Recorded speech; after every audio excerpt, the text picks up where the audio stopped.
I'm Ava, 32 years old, and for years, I believed that hard work and talent were all I needed to succeed in the cutthroat world of New York City finance. My parents, immigrants who built a life from scratch, instilled in me an unwavering belief in meritocracy. I carried that conviction into Sterling and Company, a prestigious investment firm, where I quickly climbed the ranks. My role as a senior analyst in the wealth management division was demanding, but I thrived on the challenge. The city's energy fueled my ambition, and I loved the intellectual rigor of my work. I genuinely believed I was part of a progressive, forward-thinking organization, one that valued diversity. Mr. Sterling, the head of our division, was an imposing figure, a man whose reputation preceded him. He was known for his sharp mind and his ability to command a room, a true titan of industry. He had a way of making you feel seen, even in a large company, which I initially found reassuring. He often spoke about the firm's commitment to diversity, proudly citing our varied workforce. I admired his public stance, believing it reflected a genuine effort to foster an inclusive environment. His words always seemed to align with the company's glossy brochures and recruitment videos.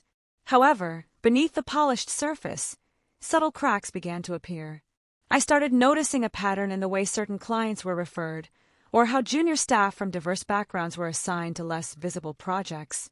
These were small things, easily dismissed as coincidences.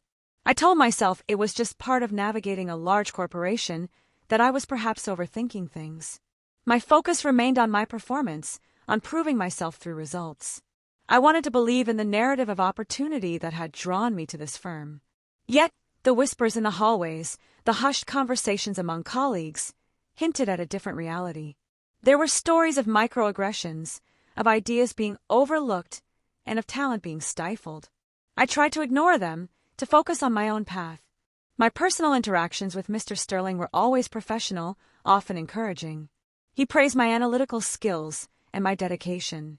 I thought I had earned his respect, that my work spoke for itself, transcending any unspoken biases. I was so caught up in my own upward trajectory that I failed to fully acknowledge the systemic issues brewing around me. The illusion of a truly equitable workplace was slowly but surely beginning to dissipate. The truth, I would soon discover, was far more insidious than I could have imagined. The subtle cracks widened into undeniable fissures as I took on more leadership responsibilities. I was now managing a team, and with that came a clearer view of the internal dynamics. The casual remarks, the jokes that weren't funny, became impossible to ignore. I witnessed how ideas from my black and brown team members were often met with skepticism, only to be lauded when a white colleague rephrased them. It was a frustrating pattern, a subtle undermining that chipped away at morale and innovation. I felt a growing unease in my stomach. Mr. Sterling, despite his public pronouncements, seemed oblivious to these issues, or perhaps chose to be. He would often dismiss concerns about workplace culture as overly sensitive or distractions from our core business objectives. His focus was always on the bottom line. One particularly egregious incident involved a highly talented junior analyst, Marcus, who was consistently passed over for promotions.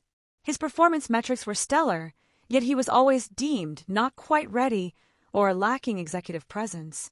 It was a familiar, painful narrative. I approached Mr. Sterling about Marcus's situation, armed with data and glowing peer reviews. I genuinely believed that if he saw the evidence, he would rectify the injustice. I presented my case calmly, logically, expecting a fair assessment. He listened, nodding occasionally, but his eyes held a distant, almost bored look. He then suggested that Marcus needed to assimilate more to understand the unwritten rules of the game.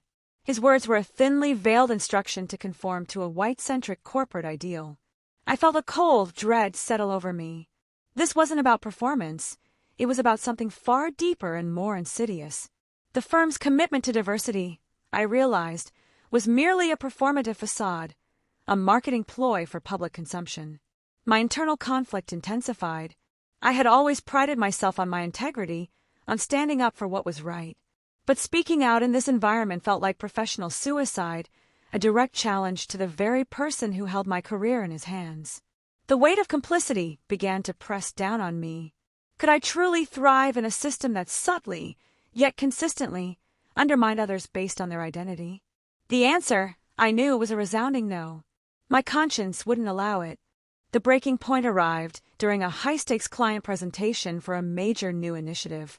Our team had worked tirelessly, and Marcus had contributed a crucial, innovative component to the proposal. We were all on edge, hoping for a win. During the presentation, Mr. Sterling repeatedly interrupted Marcus, subtly rephrasing his points or attributing them to other team members. It was a blatant display of intellectual appropriation designed to diminish Marcus's contribution in front of the clients. The clients, a predominantly white group, seemed to take their cues from Mr. Sterling, directing their questions and praise to others. Marcus, usually so confident, visibly recoiled, his voice growing quieter with each interruption. My blood began to boil. After the meeting, which we surprisingly won, Mr. Sterling beamed, congratulating everyone. He singled out several team members for praise, conspicuously omitting Marcus. The injustice was a palpable presence in the room. Later that day, in a private debrief, Mr. Sterling casually remarked, "Marcus needs to learn to let others shine. He's a bit too eager sometimes." His words were delivered with a dismissive wave of his hand, as if it were a minor, personal flaw. I couldn't hold back. "With all due respect, Mr. Sterling," I began, my voice steady despite my racing heart.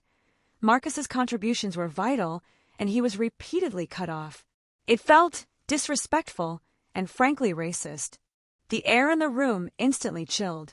Mr. Sterling's smile vanished, replaced by a look of stunned disbelief, then anger.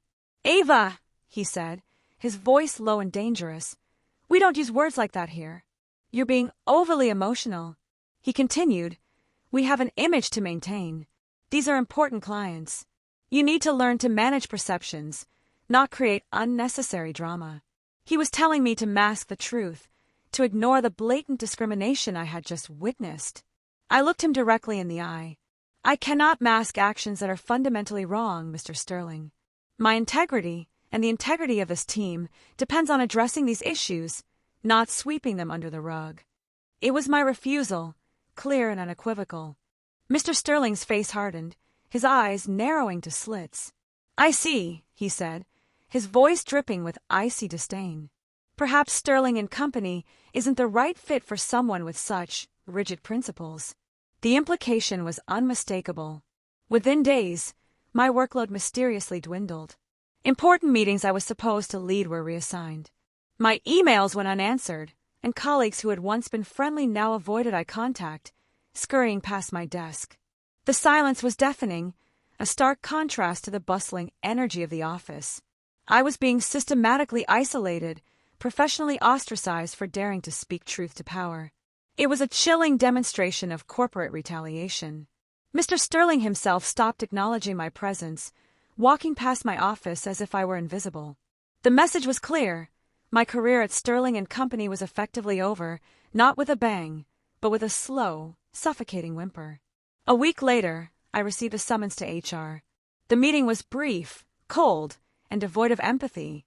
They cited performance issues and a lack of cultural fit, vague accusations that felt like a slap in the face. It was a formal dismissal. As I packed my personal belongings, a strange mix of emotions washed over me. There was anger, certainly, but also a profound sense of liberation. I had stood my ground, and though it cost me my job, I had kept my integrity intact. My final interaction with Mr. Sterling was equally chilling. He passed by my desk, a smug, triumphant look on his face. "Some people just aren't cut out for this level. Ava," he sneered, "you'll learn that the hard way." His words were meant to break me, to make me regret my decision. But as I walked out of that office for the last time, I felt a resolve harden within me. This wasn't an end. It was a beginning, a forced redirection. I knew the road ahead would be challenging, but I also knew I couldn't compromise my values. The corporate world had tried to silence me, but they had only ignited a fire. I was dismissed, but I was not defeated. The initial days after my dismissal were a blur of anger, fear, and uncertainty. The financial implications were daunting, and the sting of injustice was still raw. I questioned everything, replaying the confrontation with Mr. Sterling countless times. But self-pity quickly gave way to a fierce determination. I realized that my experience wasn't unique. countless others faced similar, often unspoken, battles. My dismissal became a catalyst, a clear sign that the system needed to be challenged. I started by reaching out to Marcus, who had also been quietly pushed out shortly after my departure. He was devastated but not surprised. Together, we began to connect with other former employees who had similar stories of racial bias and discrimination at Sterling and Company. What started as shared commiseration quickly evolved into something more.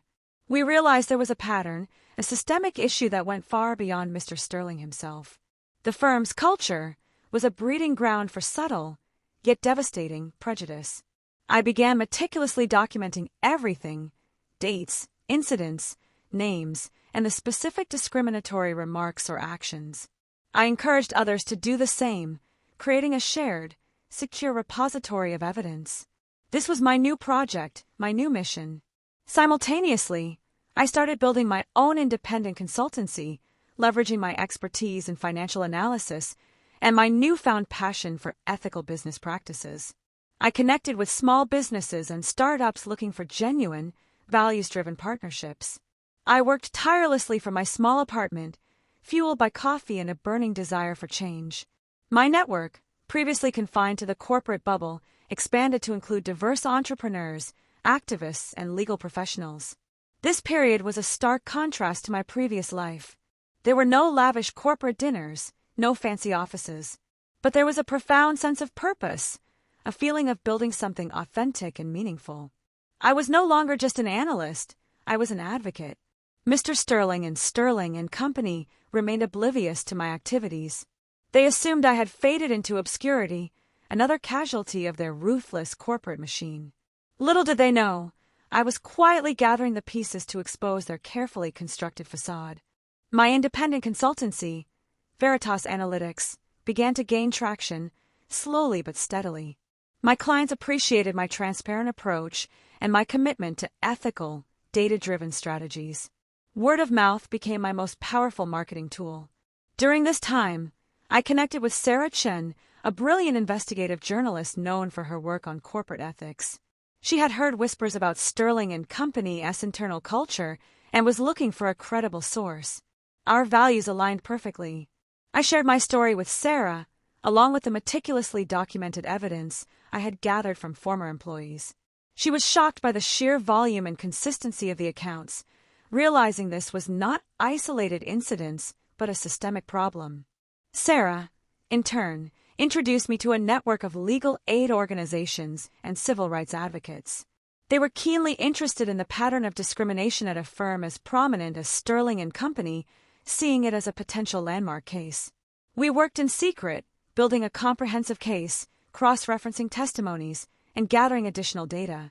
It was a painstaking process, but every piece of evidence strengthened our position, painting a damning picture of corporate prejudice. Meanwhile, Sterling and Company continued its public relations offensive, touting its diversity initiatives and winning industry awards for inclusive workplaces. The hypocrisy was sickening, but it only fueled our resolve. A major financial publication announced an upcoming Leaders in Finance Summit, with Mr. Sterling as the keynote speaker. This was our opportunity, a public platform where his carefully crafted image would be on full display. Sarah and I devised a plan. We wouldn't just expose Mr. Sterling, we would expose the systemic issues he represented, the subtle ways racism permeated the highest levels of corporate America. It was a high-risk, high-reward strategy. The night before the summit, I felt a mix of nerves and exhilaration. This wasn't just about my personal vindication. It was about giving a voice to everyone who had been dismissed, overlooked, or silenced. The truth was about to be unleashed. The Leaders in Finance Summit was a grand affair held in a glittering ballroom filled with industry titans and media. Mr. Sterling, impeccably dressed, took the stage, exuding his usual air of unshakable confidence. He began his keynote address, speaking eloquently about market trends and, ironically, about the importance of fostering talent from all backgrounds. His words were a painful echo of the very hypocrisy we were about to expose. As he spoke, Sarah, positioned strategically in the audience, began live-tweeting excerpts from our compiled evidence. She quoted former employees, highlighted specific incidents, and linked directly to a secure, anonymized website we had created. The digital world erupted. News outlets, alerted by Sarah, began picking up the story. The hashtag Sterling Secrets started trending, and the comment section of the live stream filled with questions about the firm's true culture. Mid-sentence, Mr. Sterling's confident smile faltered. He glanced at his phone, then at the agitated faces in the front row. His eyes darted to a large screen displaying the live social media feed, where hashtag Sterling Secrets was prominently featured. His face drained of color. The confident swagger evaporated, replaced by a look of pure, unadulterated terror. He fumbled for words, his voice, usually so booming and authoritative, suddenly sounded thin, reedy, and utterly broken. What is this?" he stammered, his eyes wide with panic. He looked directly at me, sitting calmly in the third row, a silent observer of his unraveling. His gaze was no longer dismissive. It was filled with fear and disbelief. He tried to regain his composure, but it was too late. The carefully constructed facade of Sterling and Company was crumbling in real time, exposed for the world to see. His public image, his carefully cultivated authority, shattered into a million pieces. I felt no triumph, only a quiet satisfaction. The truth, once masked and dismissed, had finally found its voice. And that voice, amplified by an unseen network, had rendered the powerful Mr. Sterling utterly, undeniably scared. The aftermath of the summit was swift and decisive. Sterling and Company launched an immediate internal investigation, facing immense public pressure and a looming class action lawsuit. Mr. Sterling was placed on immediate administrative leave. Within weeks, he resigned, his reputation irrevocably tarnished. The firm underwent a massive overhaul, implementing genuine diversity and inclusion initiatives and promoting talented individuals who had previously been overlooked. My consultancy, Veritas Analytics, became a leading voice in ethical corporate strategy. Companies seeking to genuinely reform their cultures sought my expertise, eager to avoid the public reckoning that befell Sterling and Company. Marcus, now a rising star, joined my firm as a senior partner, helping me build a team committed to fostering truly equitable workplaces. We were not just consultants, we were catalysts for meaningful, lasting change. I often reflect on that day in the courtroom, on Mr. Sterling's broken voice and scared eyes. It wasn't about revenge. It was about the power of truth, the quiet strength of those who refuse to be silenced. My life is now authentically mine, built on integrity and purpose. I continue to advocate for systemic change, knowing that true progress requires constant vigilance and unwavering courage. The battle for equity is ongoing. The journey was arduous, filled with moments of doubt and fear. But standing up for what was right, even when it meant being dismissed, ultimately led me to a path far more fulfilling than any I could have imagined within the confines of a prejudiced system. To anyone facing similar challenges, remember that your voice matters. Your integrity is your most valuable asset, and sometimes the very act of being dismissed can be the unexpected catalyst for your greatest liberation.